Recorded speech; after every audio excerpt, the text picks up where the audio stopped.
Assalamualaikum warahmatullahi wabarakatuh. Pemirsa, berjumpa lagi bersama saya Fibi Srayu Anita dalam Jurnal Kotim.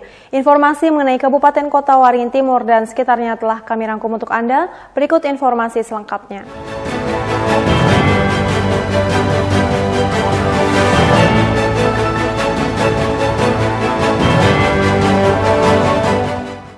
Guna memfasilitasi pelaku usaha memasarkan produk unggulannya, pemerintah Kabupaten Kota Waringin Timur menggelar Sampit Expo 2024. Kegiatan yang berlangsung selama 1 minggu ini resmi dibuka pada Sabtu 8 Juni. Sampit Expo 2024 dipusatkan di kawasan Stadion 29 November Sampit. Kegiatan sebagai agenda rutin tahunan ini untuk memberikan kesempatan bagi pelaku usaha memasarkan dan mempromosikan produk unggulannya.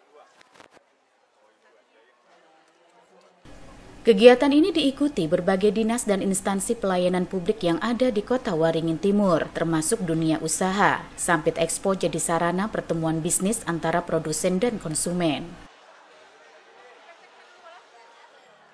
Salah satu yang turut berpartisipasi dalam kegiatan ini adalah Asosiasi Camat Sekota Waringin Timur. Mereka hadir dengan membawa banyak produk UMKM dari 17 kecamatan yang ada, mulai dari produk olahan makanan hingga kerajinan. Kita memamerkan semua produk-produk UMKM yang ada di setiap kecamatan. Jadi ada berbagai macam olahan-olahan rumahan yang ada di masing-masing kecamatan, di desa.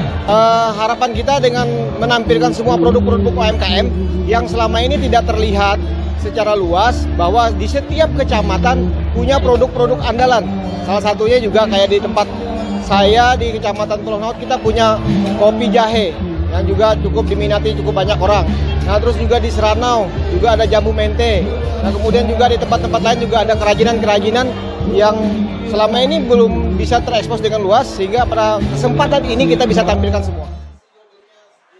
Produk UMKM Kota Waringin Timur dinilai sudah sangat baik dan mampu bersaing dengan produk dari luar daerah. Mulai dari segi produk yang dihasilkan hingga harga yang ditawarkan pun cukup terjangkau. Bagus dan berkelas lah kalau menurutku, walaupun ini dari bahan-bahan lokal, tapi kualitasnya nggak lokal loh, kualitasnya sudah keren, bagus. Pokoknya. Tadi beli apa aja, Bu? Beli tas sama beli topi. Kalau dari segi harga gimana tadi, Bu? Harga terjangkau aja, ini sesuai dengan bahan, sesuai dengan, sebenarnya ini menurutku agak murah sih. Karena lebih mahal dari ini pun bisa. Kenapa? Karena ini keahlian orang yang membuatnya, tidak semua orang bisa membuat seperti ini. Bagusnya. Dan bagusnya kita menghargai apa yang ada dari produk lokal kita. Sampit Expo 2024 yang berlangsung hingga 15 Juni mendatang juga diramaikan dengan berbagai jajanan kuliner, pasar rakyat hingga wahana permainan. Mashud Badarudin, Hayat TV.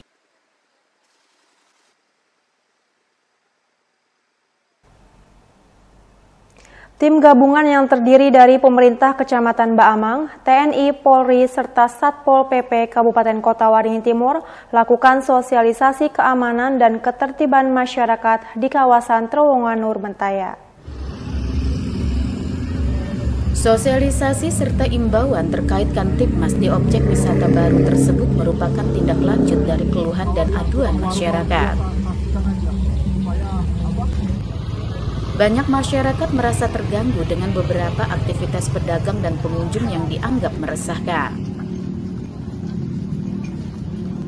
Tim gabungan yang dipimpin Camat Baamang mendatangi setiap pedagang yang berjualan di Terowongan Nur Mentaya. Petugas menyampaikan selebaran terkait hasil kesepakatan bersama pedagang dan pelaku UMKM di lokasi itu.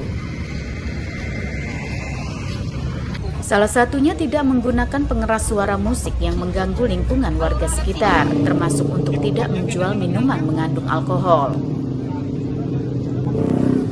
Bahkan ada indikasi terjadinya tindak pidana perdagangan orang di kawasan Terowongan Nur Mentaya. Dalam hal ini juga atas dasar laporan masyarakat yang mana ada satu keresahan ya di wilayah terowongan Lampu Nurmentaya. Selama ini mungkin masyarakat karena musik terlalu nyaring salah satunya ya, dan juga ada penjual minuman keras dan juga ada transaksi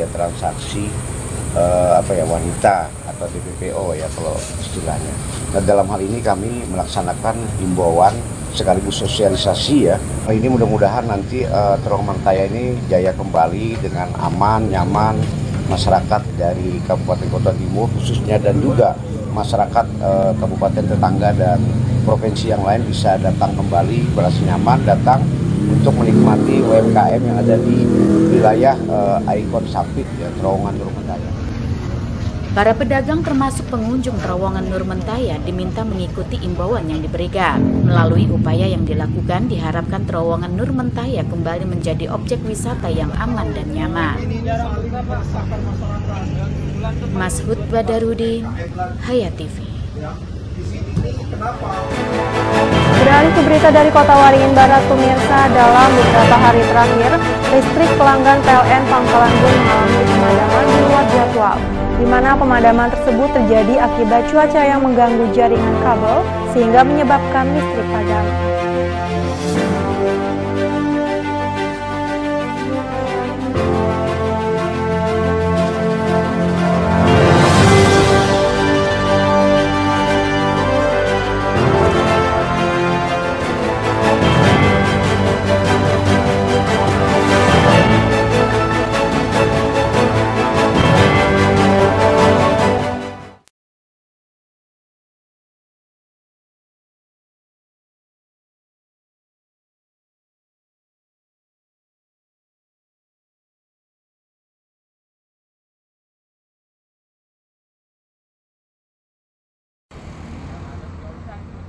Dalam beberapa hari terakhir, aliran listrik PLN ke pelanggan mengalami pemadaman. Hal tersebut terjadi dalam durasi yang bervariasi. Untuk 2 hari ini, dari hari Jumat dan Sabtu, pemadaman berkisar antara 1 hingga 2 kali pemadaman. Hal tersebut tentu saja sangat dirasakan oleh pelanggan PLN, apalagi sudah cukup lama tidak mengalami pemadaman bergilir.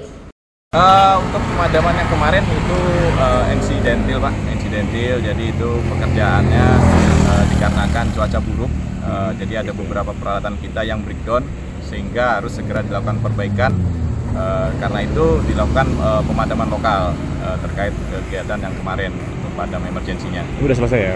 Sudah selesai Pak, untuk pekerjaan sudah selesai, jadi semoga dengan kegiatan ini sistem semakin andal.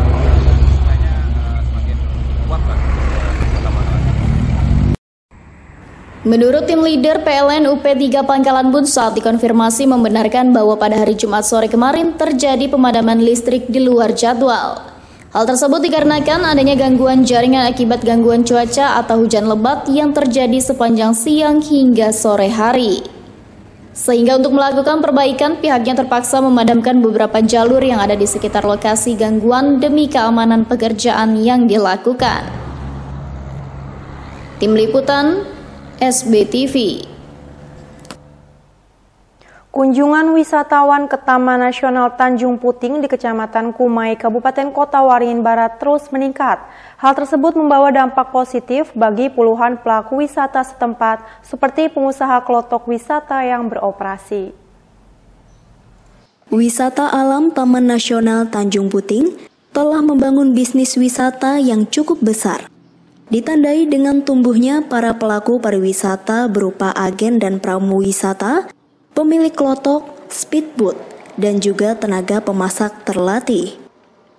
Pelaku wisata di Kota Waringin Barat, Kalimantan Tengah, saat ini patut berbangga hati.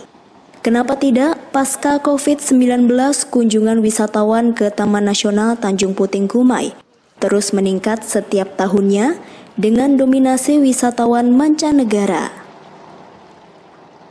Hal ini seiring meningkatnya ekonomi pelaku wisata, terutama penjual jasa kelotok wisata dari dermaga Kumai ke lokasi Taman Nasional Tanjung Puting dan lokasi lainnya yang ada di pesisir pantai Teluk Kumai. Penjelasan itu disampaikan oleh pelaku wisata dan juga sebagai Ketua Himpunan Klotok Wisata Kota Waringin Barat, Majid, Sabtu 8 Juni 2024. Majid juga mengaku merasa nyaman karena pemerintah daerah juga mendukung untuk kelancaran pariwisata khususnya di Kota Waringin Barat. Majid tidak menyebut berapa angka atau penghasilan yang diperoleh setiap bulan atau per tahunnya. Namun dirinya merasa bersyukur karena telah membeli lagi klotok dari hasil jasa klotok wisata selama beberapa tahun terakhir ini. Sebagian besar wisatawan mancanegara berasal dari Kanada, Spanyol, Amerika Serikat, Belanda, Inggris, Italia, dan Polandia. Alhamdulillah untuk saat ini setelah kita menjalani COVID kemarin, alhamdulillah memang sudah berjalan walaupun sedikit demi sedikit, tapi sudah merasakan nyaman karena turis kita yang dari luar negeri maupun turis lokal dari negara kita sendiri juga bisa berkunjung ke Taman Nasional Tanjung Puting. Juga selain Taman Nasional Tanjung Puting juga kita ada destinasi lain, bisa berkunjung ke daerah Lamandau atau Dayak sekitar juga seperti sekarang ini kita kedatangan juga turis dari asing. Ada sedikit min plusnya juga, kami harap juga dari pemerintah mudah-mudahan sepenuhnya membantu para pelaku wisata seperti kami ini, tidak hanya omong aja, tidak hanya iming-iming aja.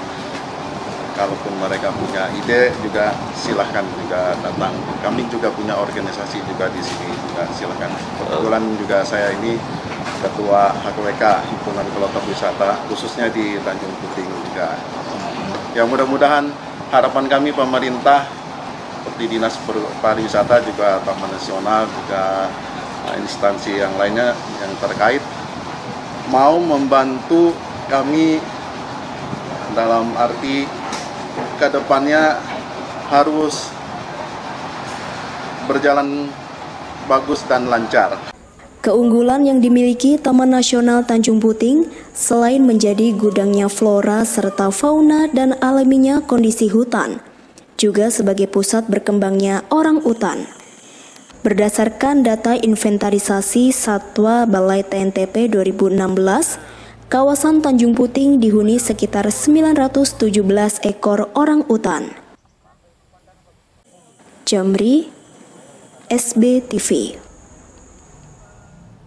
Demikian pemirsa informasi dari Kota Waringin Barat tadi sekaligus menutup jumpa kita pada kali ini. Saya Vivi Srayu Anita mewakili jajaran yang bertugas, mohon undur diri dari hadapan Anda. Terima kasih dan sampai jumpa. Wassalamualaikum warahmatullahi wabarakatuh.